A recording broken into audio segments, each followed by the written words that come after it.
looking into the signs.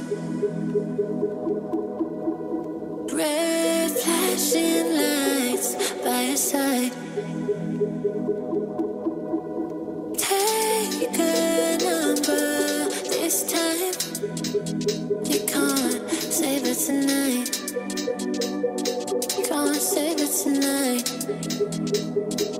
She said, take it, I want more, nothing like ever before. I can give it all, oh.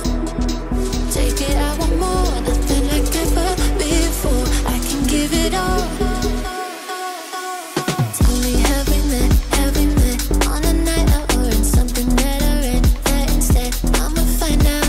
Heard it from a friend that you spent and you're running out. Take it. Alright, so since marami nagre-request sa inyo guys na bigyan naman daw ng review at walkthrough tong si Honda Winner X Pearl Iceberg White. So, ito guys is yung standard version, no? So, kung natatandaan nyo, na-review na natin yung premium version nito, yung ABS version. And this time naman, itong standard version. Tatalakayin natin dito yung kanyang SRP, down payment at installment, maging yung kanyang specs and features. So, without further ado, let's start this video. So, ito guys, yung Honda Winner X standard version, Pearl Iceberg White. Actually guys, meron tong isa pang color variant which is itong Infinity Red. So before ang lahat, dito naman na tayo sa kanyang technical specs. Of course, this motorcycle is powered by 149cc, 4-stroke, 4-valve, dual overhead cam at liquid cooled. Ito ay merong lakas na 11.5 kilowatts at 9,000 RPM and max torque of 13.5 Newton meter at 7,000 RPM. Pagdating naman guys sa kanyang transmission, meron siyang 6-speed manual transmission at meron din siyang compression ratio na 11.3:1. Pagdating naman sa kanyang fuel tank capacity, hindi ka na mabibitin sa long ride guys kasi ito ay merong malaking fuel tank capacity na 4.5 liters at kaya nitong umabot up to 52.3 km per liter based kay World Motorcycle Test Center. So alam naman natin guys na sa mga motor ni Honda, ayan, naka-FI na. So, talagang napakatipid na siya sa gasolina. And pagdating naman sa looks, syempre nandito pa rin naman yung kanyang aggressive, sporty styling looks, no?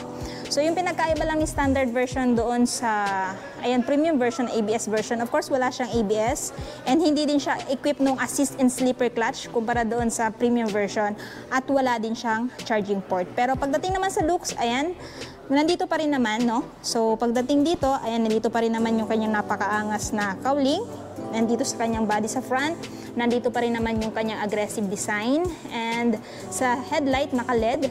And sa turn signal light is naka-LED na din. So, makakaasa ka guys na pag ito yung binili mo, eh, talagang napakalakas ng buga ng ilaw nito during your night ride. Suspension na ginamit, telescopic.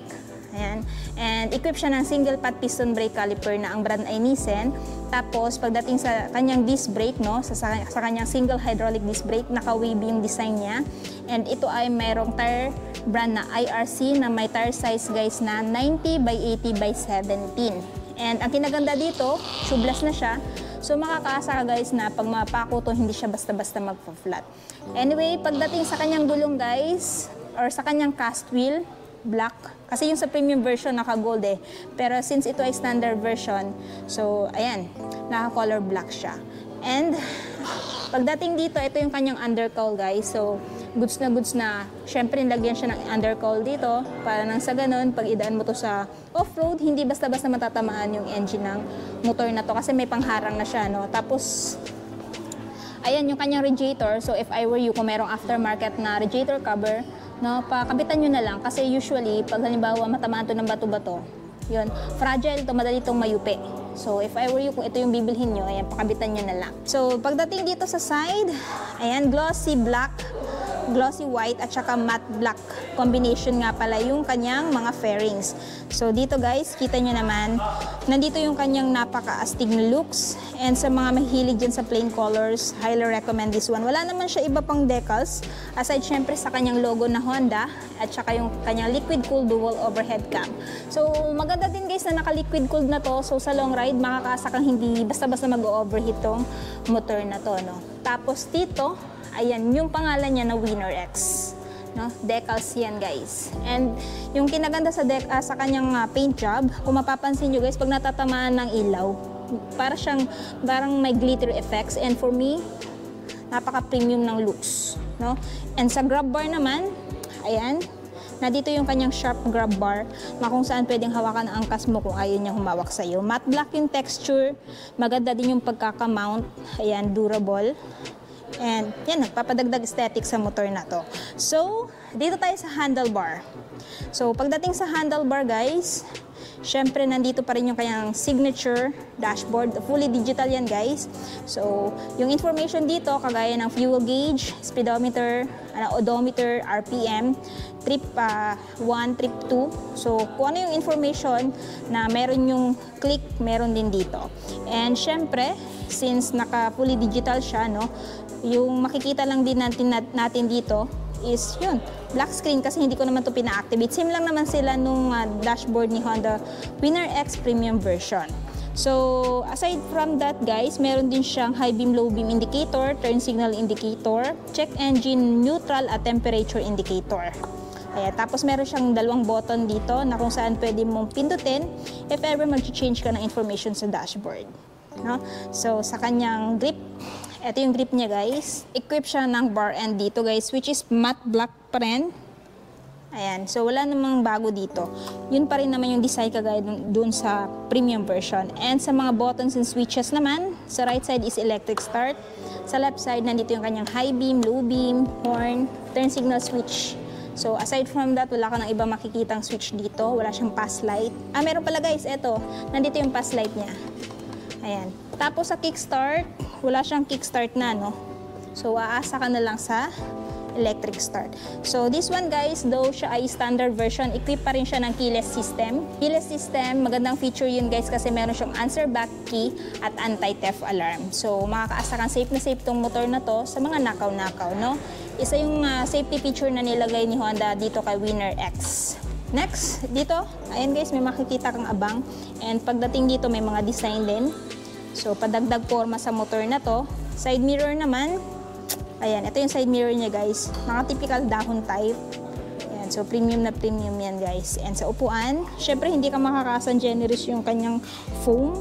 Pero medyo foamy na din dito sa upuan ng driver. Pero sa upuan ng angkas, hindi siya ganun ka foamy. Stiff, no? Stiff pa rin. Tapos siya guys ay naka two-toned. Iba yung design dito, tsaka iba yung design dito. Ayan. So, dito guys, ito yung foot peg ng driver. Brake pedal, syempre yung foot peg ng angkas. Yung kanyang tambucho, meron siyang hip guard, pamprotekta sa legs mo at saka sa legs ng angkas mo para hindi mapaso. At saka yung gulong niya sa likod guys, mas pinalaki, no, kumpara sa front. So, siya ay may brand na IRC pa rin. At merong tire size guys na 120/70/17. At ginamitan pa rin siya ng monoshock swing arm suspension. Ayan. Sa braking system, single disc with single pot piston brake caliper. And check natin yung taillight. Sa taillight guys, naka-LED. Turn signal is naka-LED, no? So, sa ilaw ng plaka, ayan, meron naman. Tapos, naka-reflectorize na din. Tapos, ito yung plate holder niya. So, since may ilaw na siya, so visible yan pagkagabi. Ayan, dito sa side, ito yung looks niya guys. Ayan. So, again, yung decals niya na Winner X. Tapos yung kinaganda dito guys, napakaganda ng undercowl niya, no? So, ayan, yun yung undercowl niya. So, madali lang to linisin. Wala nang mga kanto-kanto. Kapag spray ng tubig dito, diretso linis na, no? Konting punas lang. Tapos, dito naman, ito yung kanyang chain cover. Swing arm, of course. Foot peg ng angkas. Foot peg ng driver. Siyempre, yung cambia niya. Yan, 6-speed manual transmission. Sa side stand, guys, hindi siya equipped ng side stand switch or kill switch. Typical side stand lang siya. Center stand. Mapapansin nyo guys, meron siya mga butas dito. This one is for better aerodynamics din. Para pag halimbawa, ayan, nasa high speed kayo, pasok yung hangin dito, labas dito. And that way, mamamaximize itong speed ng motor na to. At the same time, para madali din mapalamig yung makina. So, ayan yung itsura niya sa side. At dito. So, ngayon guys, i-check natin yung seat height. Kung abot ba ng height nyo. Check natin yung seat height niya. So, meron siyang seat height na 795mm. So, ito yung itsura natin guys pag nakaupo dito. Then, meron siyang ground clearance sa 151mm.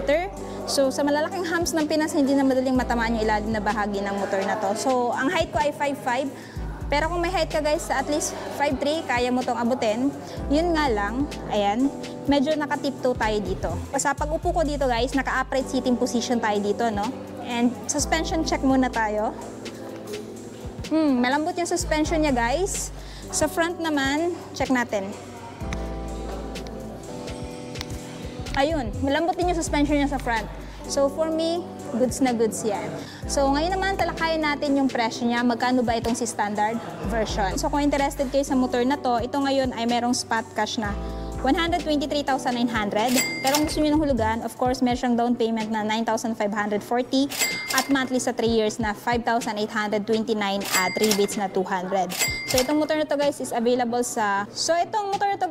available lamang dito sa may Honda Big Bike, sa may LYR Corporation, sa may Kanakotan, Tagum City. Anyway, ilalagay ko na lang guys yung full address sa screen, hanggang yung phone number nila para mas makapag-inquire kayo regarding sa motor na to. So natapos na nga natin guys ikutan tong si Honda Winner X standard version. Ano yung masasabi nyo sa motor na to? Sulit ba siya sa presyo niya? At ano yung katangian niya kung bakit ito yung i-consider nyo bilhin ngayon 2024? I-comment nyo nga sa baba. At syempre kung bago pa na kayo sa channel ko at hindi pa nakapag-subscribe, huwag kalimutan mag-subscribe para ma-notify kayo once may bago tayong upload. And also please follow my Facebook page, Instagram and TikTok, Langga Gayle. So yun guys, hanggang dito na muna tayo. Ride safe and peace out.